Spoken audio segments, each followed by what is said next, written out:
Hello, everyone, and welcome back to yet another episode of the Skift India Travel Podcast. Today, joining me again is my colleague Bulbul Dhawan for a recap of this month. Welcome, Bulbul. We've missed you a lot.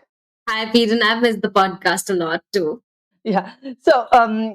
So for the people who are listening to us today, Bulbul and I will be speaking at length about India's surging role in global tourism. Of course, we've seen headlines about India's booming economy, but what does this mean for global travel and tourism? The two of us will try to help break it down. So, Bulbul, you can take it away from here. Thank you, Peden. I would like to start with the story that you did on India's surging role in global tourism. You did an analysis on the earnings calls of different brands and highlighted India's growing prominence. Can you talk about some of these insights? Sure. Because when I decided to do the story, I was just listening to some of the earnings calls of hotels and other companies that are not from India, and I heard them speak a lot about the great India potential. And of course, we know that India's tourism industry is undergoing this what we call a seismic shift, which is driven largely by the country's expanding middle class, a theme that we've Yeah. explored earlier in our megatrends as well. So this Mm. growth is translating into more disposable incomes, which means that more people are traveling both domestically as well as internationally. The whole concept of one international holiday and two domestic holidays a year has kind of gone for a toss because people want to Mm. travel every time. You and I have been doing these stories about whenever there is an extended weekend. We just got back from an extended weekend, the whole in the Yeah.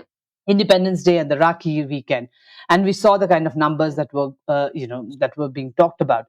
And according to FICCI, India's outbound travel market is projected to hit $55.4 billion by 2034, which in itself is a staggering figure that shows the country's rising prominence on the global stage. But Mm. what's really fascinating in all this is how global brands are positioning themselves to capitalize on this boom. Like you mentioned, during the recent earnings call, CEOs from companies like Accor, Hilton, Airbnb, they emphasized India's critical role in their growth strategies.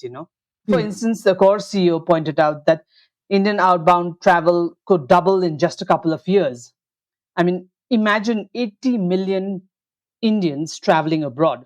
Yeah. That, of course, is going to be a game changer for the hospitality industry, especially in regions like Southeast Asia and the Middle East, where, which we know that Indians frequent. And, if I have to talk about specific trends or strategies that stand out in these earnings calls, one of these would be the focus on infrastructure.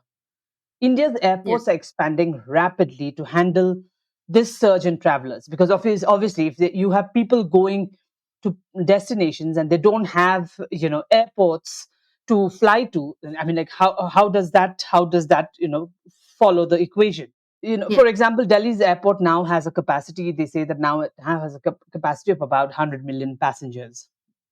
Companies Mm. like Airports of Paris are making significant investments in India, with the Mm. GMR investment, because they recognize it as a key aviation hub in Asia. We are also seeing a strong emphasis on catering to first time tourists, something that's very new. Mm.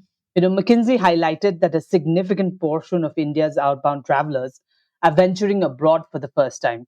And, you and I have been doing these stories of first time travelers. And this is driving the demand for budget friendly options as well as new travel experiences that are tailored to this particular demographic.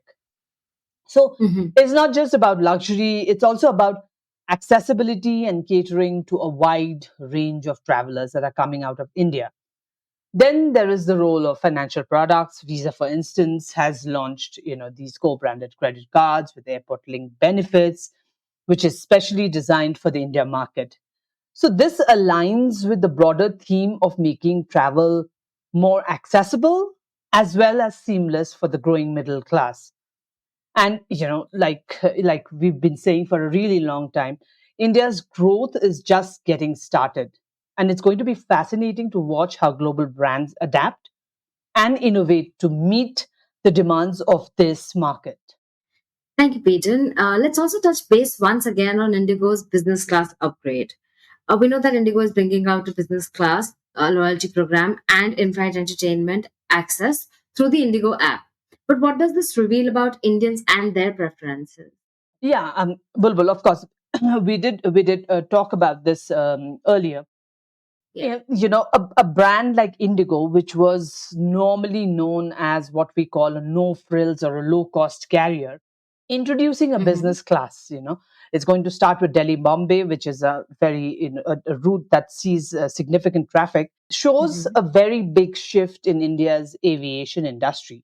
This is a major Hmm. move for an airline that's traditionally been all about budget travel. This business class is a Yeah. clear sign that Indian travelers are evolving in their preferences.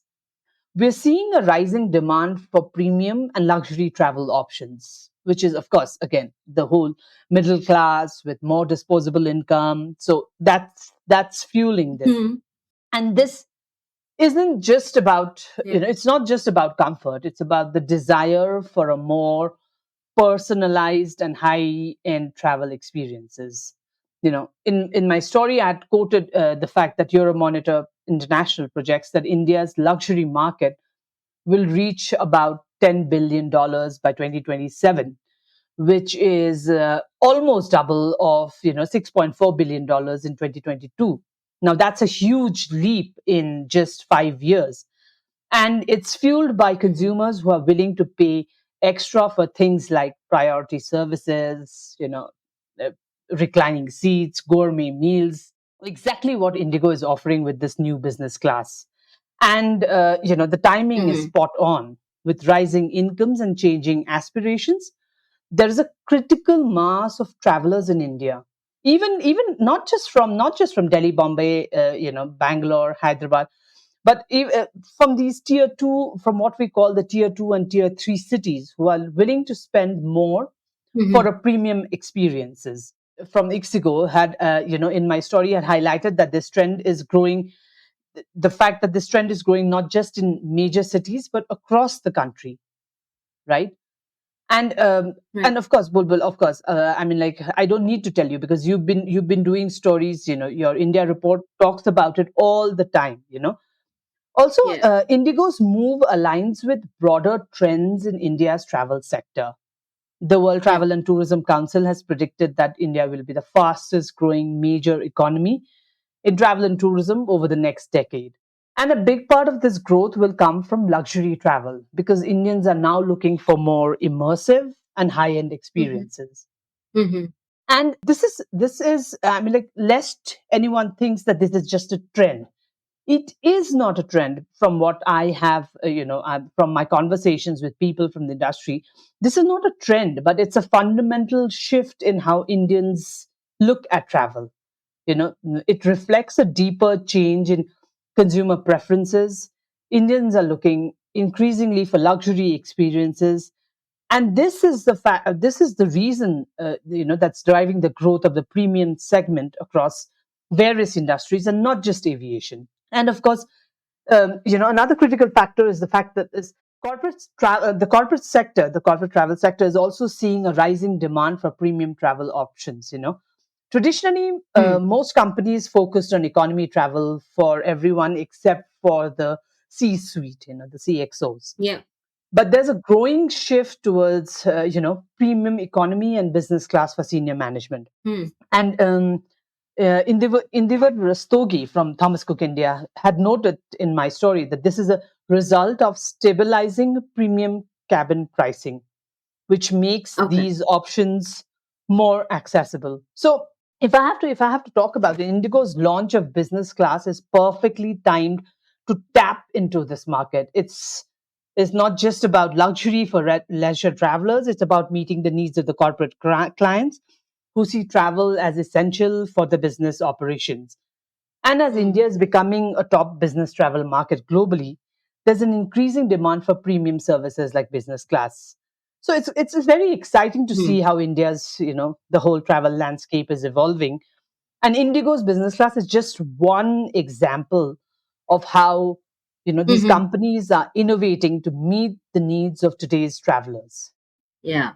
And while we're on the subject of Indigo, um, Yatra CEO Dhruv Shringi recently said that Indigo's intense price competition has led to the OTA's revenue decline.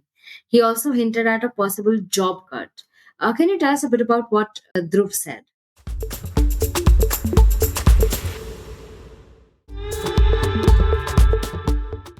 Yeah, sure. I mean, I was listening to the Yatra earnings call. Of course, the job cut was not really.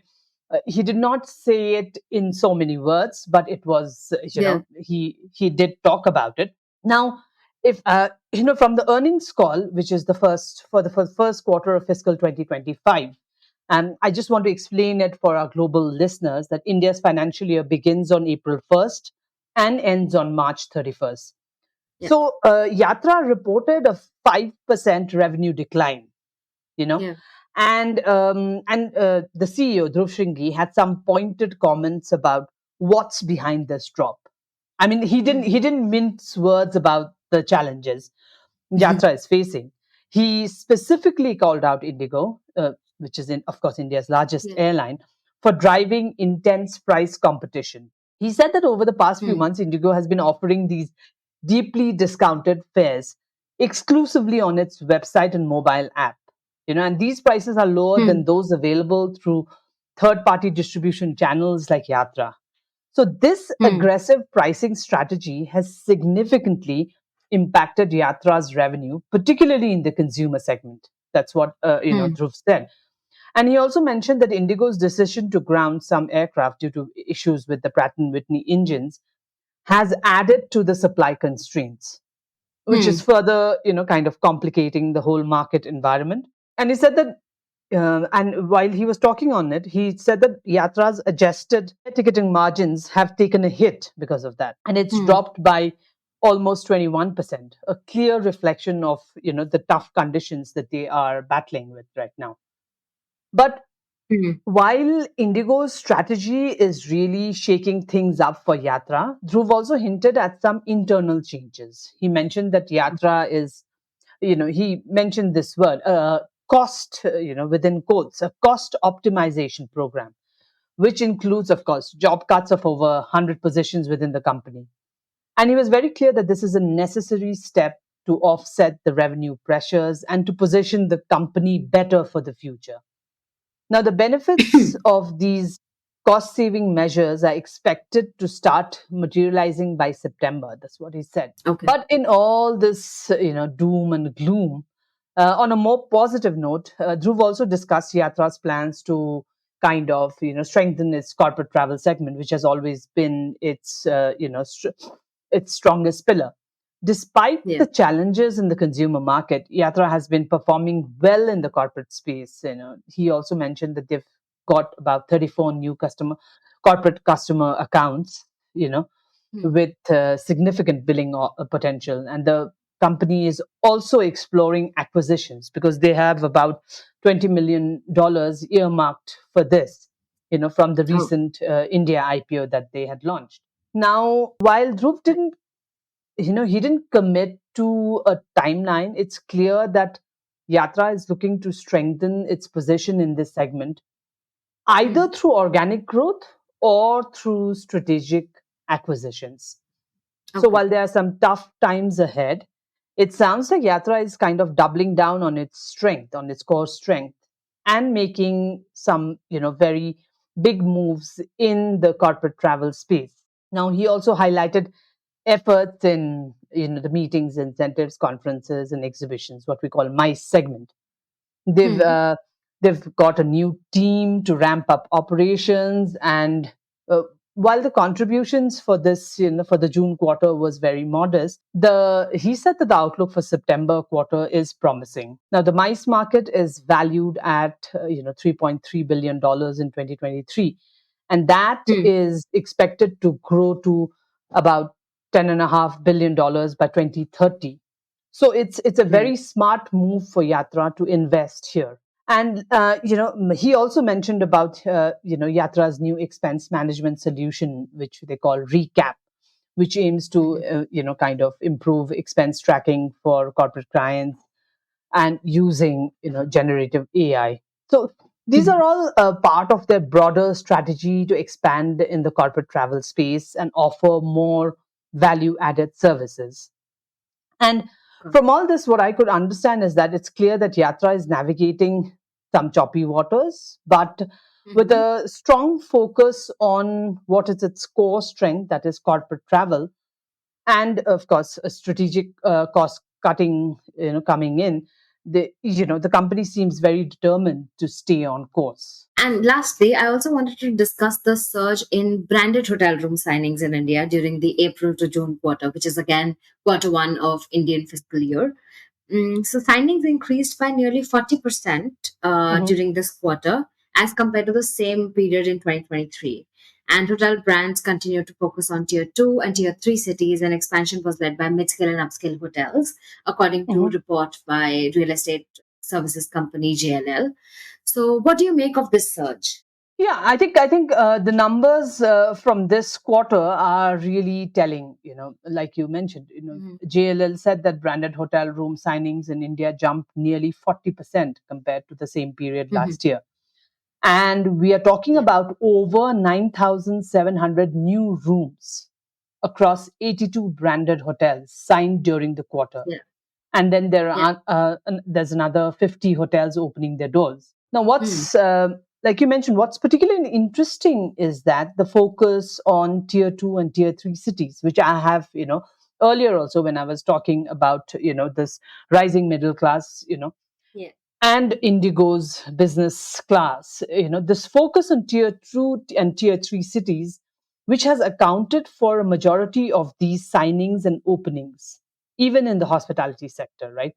Smaller Yeah. cities are seeing so much attention from hotel brands they're Mm. very keen to tap into the growing demand for quality accommodation beyond the major metros. Yeah. And, because these cities are experiencing rapid economic growth, and Mm. when with that comes an increasing need for mid-scale and upscale hotels. If you look at it, even Oyo is looking at upscale properties. Yeah.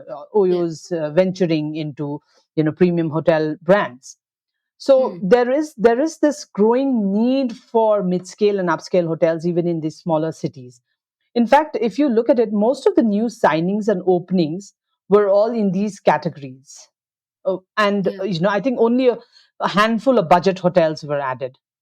Yeah. This shift is shows that both business and leisure travelers in these regions are looking for more premium experience. Mm. Kind of, it's absolutely taking from where what we were talking about Indigo before. The Mhm. market is really expanding, and if you look at the performance of the existing hotels, whether it's IHCL, whether it's the Accors, or the Radissons, especially in the five key markets: Bengaluru, Chennai, Delhi, Hyderabad, and Mumbai.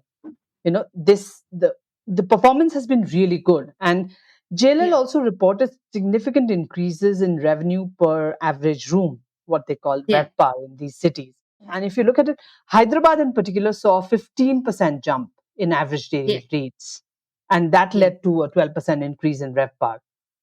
Now, Goa saw a slight decline in RevPAR, almost about 6%. Goa is a favorite it's a favorite holiday destination, beach destination for Mhm. Indians, and of course, also see a lot of Russian charters coming in. But Yeah. Goa's occupancy rate actually increased, which also shows a very complex dynamic in that market. But Maybe having price said that, stabilization? correct, correct. You never know. Yes, it might Yeah. be that as well. Or maybe, more properties coming in. So that's why, the prices Yeah. are getting normalized. But having said that, India is still an underserved market in the hospitality segment. We are definitely catching up in terms of branded hotel supply. Of course, Chairman and CEO had pointed out earlier this year that India has less than 200,000 branded hotel rooms compared to 3 million unbranded keys. Yeah. That's a huge gap, especially when you consider that India's population is similar to China's. Yeah. Yet the top 5 hotel operators in India collectively have fewer than 1,000 hotels. In China, that number is around 25,000. Yeah. Yeah. Of course, you also raised an important question about, how can India grow from 1,000 hotels to 15,000 hotels without, of course, taking 15 years to do it. Yeah. Now, the demand is there, and the emerging middle class is hungry for affordable yet quality accommodation. Mm-hmm. And while there is a lot of potential, but there's also a lot of work to be done. And one of the main challenges is the mismatch, what we discussed, the mismatch between supply and demand. And now, if I go back to the story itself, Jill's data shows that while the supply of operational inventory in key markets increased by less than 1%, Yeah. demand grew by 2.7%, a little less than Yeah. 3%. This gap is, if you look at it, it's both a challenge and an opportunity. Mm-hmm. The Hyatt CEO had mentioned that it's a positive sign for the market because it means that there's still plenty of room for growth. But it Yeah. also highlights the need for faster development of new hotels to keep up with the rising demand. Because otherwise, you know what's going to happen. Otherwise, we know that prices are again going to shoot up, right? Making it Yeah. unaffordable Yeah. for anyone. India's hotel industry is on the brink of a major growth, but there's still a lot to navigate. And Yeah. it's an exciting time for the industry, and I'm looking forward to seeing how hotel brands and developers rise to meet that demand. Yeah. Thank you, Peden. Thank you so much for talking with me. These are all the questions that I had for you this time. Thank you, Bulbul. I hope to speak to you very soon again, and thank you for joining us Hopefully. again today. And Yeah. thank you to our listeners for tuning in. If you found today's discussion insightful, make sure to subscribe for more updates on the latest trends in the travel and hospitality sector. See you next time. If you're listening to us on Spotify, Apple Podcasts, or any other platform, please subscribe, rate us 5 stars, or leave a positive review. Your support helps us spread the word about the Skift India Travel Podcast and ensures we can keep bringing you free content every week. If you're watching us on YouTube, subscribe to the Skift channel and hit the notification bell to stay updated whenever a new video drops. Thank you for your support.